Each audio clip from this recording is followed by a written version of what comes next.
जन्म का चौथा कारण आता है मनु शतरूपा मैया की कथा, जो इस धरा के स्वयंभू हैं, हमारे सबके, हम सबके माता पिता हैं। मनु जी और मैया शतरूपा, जिनकी हम सभी संतान हैं। मनु जी ने 23,000 वर्ष तक तपस्या की है। तपस्या के फलस्वरूप भगवान आए, दर्शन दिए। मनु जी ने 2 वरदान मांगे हैं भगवान से। कहा, प्रभु मुझे आपके समान एक पुत्र चाहिए। भगवान ने कहा, मेरे समान कोई नहीं है, मैं ही स्वयं आऊँगा। और दूसरा, मनु जी कहते हैं, प्रभु मणि बिनु फणि जिमि जल बिनु मीना, मम जीवन तिमि तुम्हि अधीना। जीवन में 2 बार वियोग हो आपसे। पहला जब वियोग हो तो जिस प्रकार से सर्प से मणि छीन ले जाए, सर्प बेचैन सा रहता है, ठीक उसी प्रकार से हम आपके बिना बेचैन रहे। और दूसरा जब वियोग हो तो जिस प्रकार से जल से मछली को अलग करने पर मछली अपने प्राणों का त्याग कर देती है, ठीक इसी प्रकार से मैं अपने प्राणों का त्याग कर दूँ। मनु जी को वरदान दिया, कहा जाइए अमरावती में वास करिए, आपको शांति मिलेगी। 5वां कारण आता है, कई के देश के नरेश हैं सत्यकेतु। सत्यकेतु के ज्येष्ठ पुत्र हैं प्रताप भानु। प्रताप भानु के छोटे भाई हैं अरिमर्दन, मंत्री हैं धर्मरुचि। कुसंगति में आने के कारण जिन प्रताप भानु ने गौएं दान की, ब्राह्मणों को खूब दान किया, और एक कपटी मुनि के संग में आने के कारण पूरे परिवार कुल खानदान सहित शाप लग गया, जाइए राक्षस बन जाइए। वही प्रताप भानु राक्षस बन के आए रावण के रूप में। वही जो छोटा भाई अरिमर्दन कुंभकर्ण बन के आए। मंत्री जो धर्मरुचि थे विभीषण जी बन के आए। राम जी के जन्म के पूर्व रावण की कथा आती है। रावण, कुंभकर्ण, विभीषण तीनों ने मिलकर के तपस्या की ब्रह्मा जी की। ब्रह्मा जी ने वरदान दिया रावण को। रावण ने वरदान मांगा, वानर और मनुष्य को छोड़ करके मुझे कोई न मार पाए, क्योंकि जानता था इन दोनों को तो मैं खुद ही मार डालूंगा। कुंभकर्ण मांगने वाला था 6 महीने जगूं 1 दिन सोऊं। ब्रह्मा जी ने सोचा ये 6 महीने जग गया तो पूरी सृष्टि खा जाएगा, सो मति पलटवा दी। मांगना था 6 महीने जगूं 1 दिन सोऊं, मांग लिया 6 महीने सोऊं 1 दिन जगूं। आशीर्वाद दे करके ब्रह्मा जी पधारे। रावण का आतंक बढ़ गया। चलत दसानन डोलत अवनी। रावण जब चलता धरती डगमगाने लगती। और आपको लगता है कि कलयुग खराब है, तो जो कहते हैं कि कलयुग खराब है, ठीक नहीं है, उनसे कहना चाहते हैं कि कलयुग बहुत बढ़िया है। क्योंकि रावण के समय में कोई यज्ञ नहीं कर पाता था, कोई कथा नहीं सुन पाता था, दौड़ा दौड़ा मारता था। आजकल तो कितना अच्छा है, हर गांव में हर क्षेत्र में कथाएं हो रही, भगवान की यज्ञ हो रहा है भगवान का। रावण के चरणों में नवग्रह आकर के बैठे रहते थे, अपने चरणों से दबा करके नवग्रह देवताओं को रखा है। भगवान शंकर खुद ही आते थे पूजा करवाने के लिए। सूर्य नारायण पूज करके उदय होते थे, पूज करके अस्त होते थे। रावण का इतना आतंक था। धरती मैया व्याकुल हो गई, गौ माता का वेश बना करके आई। सभी देवता आकर के भगवान की स्तुति करते हैं। सबने प्रार्थना की भगवान से। प्रार्थना के पश्चात भगवान नारायण आकाशवाणी किए, जन डर पहु मुनि सिद्ध सुरेसा। आप डरिए मत, मैं समय आने पर अपने परिकरों के साथ अवतार लूंगा।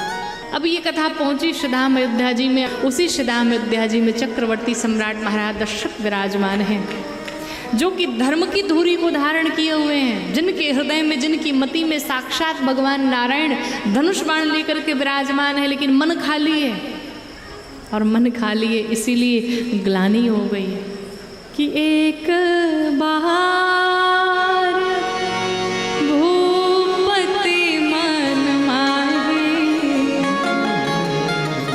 भेगलानि मोरे सुत नाहि। ग्लानि हो गई, मेरी कोई संतति नहीं है। पहुंचे गुरुदेव के पास, वशिष्ठ जी के पास जा करके रोने लगे। जीवन में जब कभी भी विषम परिस्थिति आए तो किसी आसपास पड़ोस के पास मत जाइए, मत रोइए, पहुंचिए गुरुदेव के पास। गुरुदेव ना हो ठाकुर जी के पास पहुंचिए। जीवन में जब भी विषम परिस्थिति आई, महाराज दशरथ गुरुदेव वशिष्ठ के पास पहुंचते थे। और आप अपने दोस्तों के पास पहुंचते हैं, मित्र अगर अच्छा हो तो कह देगा चलो तुम्हें लेकर के वृंदावन चलते, तुम्हारे मन को शांति मिलेगी, चलो लेकर के चलते हैं विट्ठलनाथ जी के पास, तुम्हारे मन को शांति मिलेगी। अगर सच्चा मित्र होगा तो, और अगर नाम का मित्र होगा तो वही कहेगा हमें पीने का शौक नहीं, पीता हूँ गम भुलाने को। यही कहेगा चलो बस आज भर ले लो, तुम्हारा सारी टेंशन तुम्हारी खत्म हो जाएगी। ये सच्चा मित्र नहीं है, दुश्मन है आपका। कल भी कहा था कि जीवन में भीड़ मत लगाइए, एक मित्र हो पर कन्हैया के जैसा हो, ऐसा मित्र बनाइए जो आपको ठाकुर जी से जोड़ दे, भगवान की कथा से जोड़ दे। ऐसे मित्रों को न बनाइए, अपना जीवन न खराब करिए, अच्छे लोगों की संगति में आइए। गुरुदेव वशिष्ठ के पास जाकर के महाराज दशरथ रो पड़े। गुरुदेव ने कहा चिंता क्यों करते हो, एक पुत्र की चिंता में हो। यहाँ धरहु धीर होई हई सूत चारी, और त्रिभुवन विदिता भगत भयहारी। एक पुत्र की चिंता में यहाँ चार आने वाले,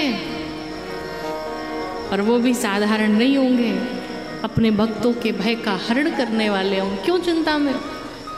वही वशिष्ठ जी ने श्रृंगी ऋषि को बुला करके पुत्र कामेष्ट यज्ञ कराया। यज्ञ हुआ, यज्ञ नारायण भगवान चरु कहें तो खीर लेकर के प्रकट हुए। दोनों माताओं ने, माँ कौशल्या माँ कैकेयी ने आधा आधा खीर लिया, और दोनों माताओं ने अपने में से आधा आधा भाग करके माँ सुमित्रा को प्रदान किया। 2 भाग मिले माँ सुमित्रा को, इसीलिए 2 पुत्रों की प्राप्ति हुई। जैसे ही माताओं ने खीर खाया, माताओं के अंक में भगवान आए। 8 महीने बीते, 9 महीने बीते, 10 महीने बीते, 11 महीने बीते, 12वां महीना भी बीत गया। और जैसे 12 महीने बीते, भगवान के आने का समय हुआ कि जोग लगन ग्रहवार, जब सकल भय अनुकूल, परिणाम चर अरु अचर सब हर्ष जुत, रामा जन्म सुख मोह। श्री राम अयोध्या जी में सरयू मैया में, नदियों में जो जल बहा करता था, आज अमृत बहने लगा। पर्वत मड़ियों से जड़ित हो गए। सारे साधु संत महात्मा गृहस्थ आकर के कीर्तन गाने लगे, भगवान का स्वागत करने लगे। भगवान भोलेनाथ माँ भवानी से कहते देवी नीचे दर्शन करो, क्या हुआ? राम जी का अवतार हुआ है। 4 भुजा लेकर के भगवान शंख चक्र गदा लेकर के उपस्थित हो गए मैया के सामने। मैया से कहा मैया आपने कहा था बेटा बन के आना, लो मैं आ गया।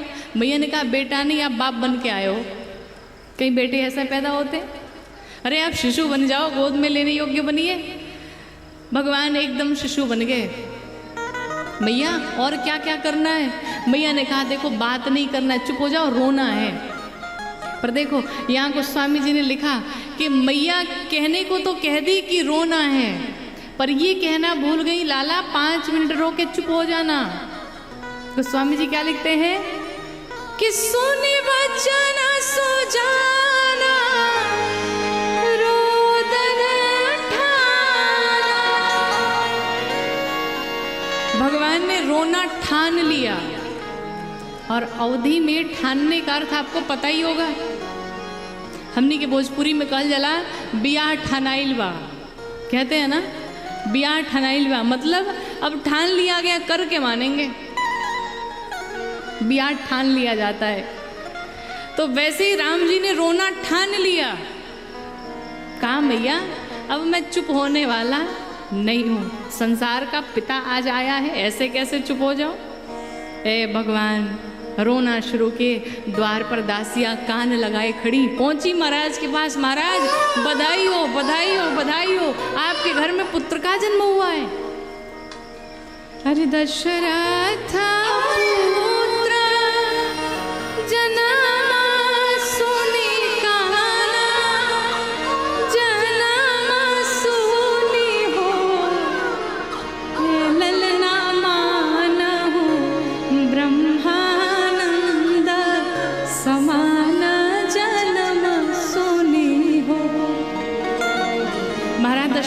सोचा, मेरे घर कौन आया? तो विचार करते हैं कि जाकर नामा सुनात शुभ होई, सुनात शुभ हो, अरे ललना मोरे गृह आवा, प्रभु सोई जन्म सोनी हो। और जैसे विचार किया, मेरे घर वो आया जो जगत का पालनहार है, तो परमानंद में महाराज चले गए।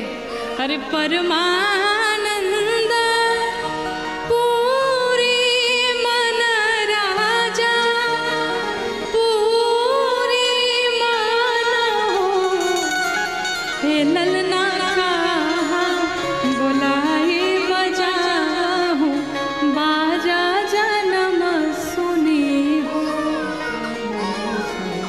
है बधैया बजने लगी, कहाँ पर? अयोध्या में।